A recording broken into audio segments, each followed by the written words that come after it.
Rail की safety हो या किसी भी चीज़ों की व्यवस्था, उसमें नियुक्ति सबसे इम्पोर्टेंट है।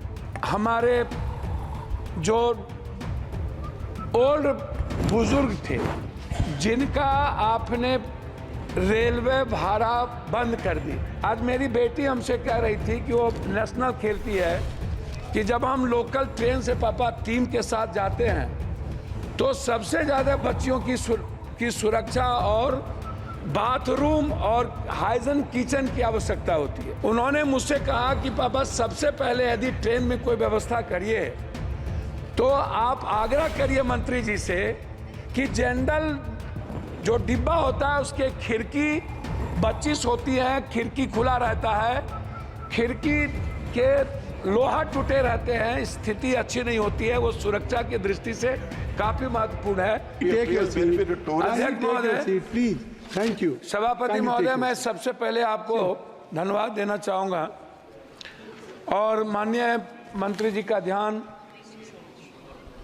जो वर्तमान में 12 लाख कर्मचारी कार्यरत हैं, उसके बाद 10 सालों से 5000 कर्मियों की नियुक्ति की प्रक्रिया शुरू हुई 5 साल पहले, और अभी तक जब आप देखेंगे तो उसमें group A 1965, group C B 105, group C 2,48,895, operation safety free 53,178 पद खाली है। ये आपके जवाब हैं। मेरा आग्रह है कि जो ग्रुप सी या बी जो लोग हैं, ये समाज के बहुत अंतिम व्यक्ति जो अपने लाइफ के लिए एग्जिस्ट करता है, वह उनकी जीवन की सबसे आवश्यकता है। तो मैं सबसे पहले नियुक्ति पर आपका ध्यान आकृष्ट करूंगा। रेल की सेफ्टी हो या किसी भी चीज़ों की व्यवस्था, उसमें नियुक्ति सबसे इम्पोर्टेंट है।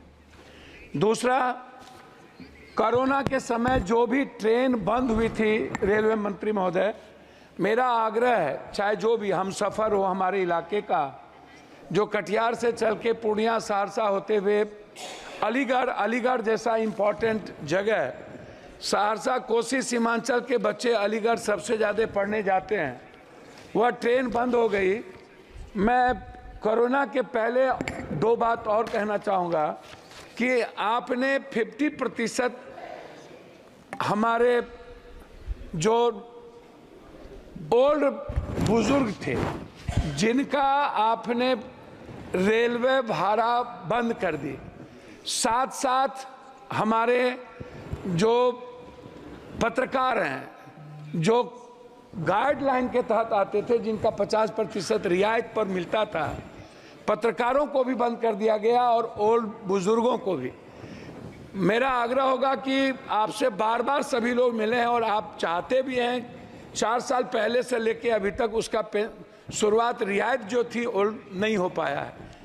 मेरा वो दूसरा है। तीसरा है, आज मेरी बेटी हमसे कह रही थी कि वो नेशनल खेलती है कि जब हम लोकल ट्रेन से पापा टीम के साथ जाते हैं तो सबसे ज़्यादा बच्चियों की सुरक्षा और बाथरूम और हाइजीन किचन की आवश्यकता होती है। उन्होंने मुझसे कहा कि पापा सबसे पहले यदि ट्रेन में कोई व्यवस्था करिए तो आप आग्रह करिए मंत्री जी से कि जनरल जो डिब्बा होता है उसके खिड़की 25 होती है, खिड़की खुला रहता है, खिड़की के लोहा टूटे रहते हैं, स्थिति अच्छी नहीं होती है, वो सुरक्षा की दृष्टि से काफ़ी महत्वपूर्ण है। साथ नहीं, मैं भाई जी मांग ही रख रहे हैं। दूसरा चीज़ जो सफाई है, ये बहुत महत्वपूर्ण है। महिलाओं के लिए अलग बाथरूम की आवश्यकता है, जेंट्स का अलग हो, क्योंकि आप जानते हैं महिलाएं और जेंट्स का जो टॉयलेट का तरीका है बिल्कुल डिफरेंट है, इसलिए महिलाओं की बाथरूम की आवश्यकता पर ध्यान देने की ज़रूरत है। प्लेटफॉर्म को पर कहीं भी वेटिंग हॉल नहीं है ढंग का, और जो वेटिंग हॉल है वो उसके सामान से भर जाता है, लोगों को रहने की व्यवस्था नहीं है।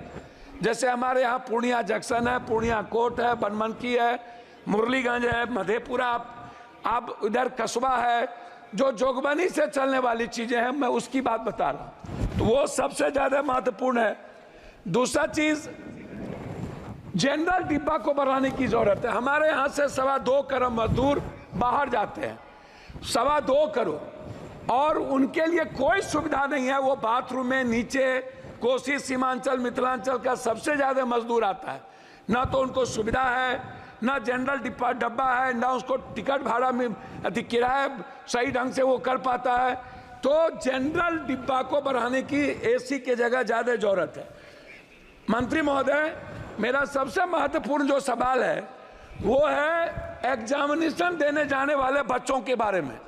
जो बच्चे किसी भी तरह का एग्जाम देने बाहर जाते हैं, अपने जिले से, अपने स्टेट से बाहर, खास तौर पर मेरा आग्रह है कि उस बच्चों को कम से कम 75% रियायत के दर पर टिकट मिले। पेंशनधारी जो है, जिसको आप 300 से 400 ज्यादा पेंशन आप ओल्ड को नहीं देते हैं, पेंशनधारी को रियायत पर टिकट मिले। साथ साथ जो थिएटर के हमारे सबसे बड़े कलाकार हैं, जो गरीब घर से और मिडिल क्लास के परिवार से आते हैं, थिएटर करने वाले जो बाहर जाते हैं, उनको रियायत पर टिकट मिले। एग्जामिनेशन के टिकट पर सबसे ज्यादा ध्यान देने की जरूरत है। अब मैं अध्यक्ष महोदय, मैं कंक्लूड करूंगा। मेरा अब आग्रह है सिर्फ क्षेत्र से, मैं क्षेत्र के बारे में रामविलास जी, दिनेश भाई और हम लोगों ने कुर्सेला से रुपौली, बिहारीगंज होते हुए सहरसा और बिहारीगंज से बनमनखी से हम लोग सिमरी, बख्तियारपुर, कुशेश्वर स्थान, नौगछिया से उदा, किशुनगंज, मधेपुरा, सिंहेश्वर स्थान जो बाबा की सबसे बड़ी धाम, इधर कुशेश्वर स्थान, इधर सिंहेश्वर स्थान और इधर नेपाल बॉर्डर।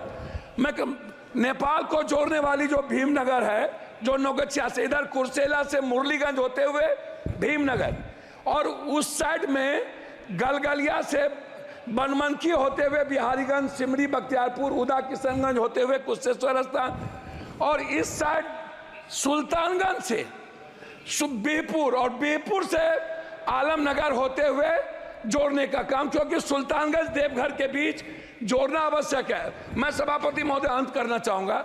मनिहारी और साहबगंज के बीच पुल बन रहा है, लेकिन मनिहारी जो मुख्य कटिहार पूर्णिया को जोड़ता है, उसके लिए कोई व्यवस्था नहीं है। मेरा अंत में आग्रह है कि नौगछिया, पीरपैती, गोड्डा और देवघर जोड़ने वाली रेल, अंत में दो आग्रह है।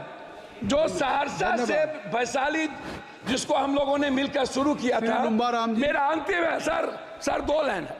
वैशाली ट्रेन और गरीब रथ ट्रेन को पूर्णिया कोस्ट स्टेशन से, अमरपाली और इंटरसिटी को पूर्णिया जंक्शन या जोगबनी से चलाने का मेरा आग्रह है। उसको एक्सटेंशन किया जाना चाहिए, ये मेरा आपसे आग्रह है। और दूसरा अंत है, एक लाइन में सर, सभापति महोदय, एक लाइन में, पूर्णिया कटिहार जंक्शन और समस्तीपुर के पास बीच में कोई डीआरएम ऑफिस नहीं है। आपने मेरा एक लाइन है सर, एक लाइन, 7 बार आपका हो चुका सर, एक लाइन है, एक लाइन। डीआरएम एक कार्यालय को सहरसा और बनमनखी के बीच में, या तो मधेपुरा, या तो सहरसा, या तो बनमनखी, कहीं भी डीआरएम जोन कार्यालय खोलने का प्रस्ताव मैं आपसे आग्रह करूंगा। और एक श्रीमती मालविका देवी, कोच फैक्ट्री जो स्लीपर फैक्ट्री बंद है, श्रीमती मालविका देवी।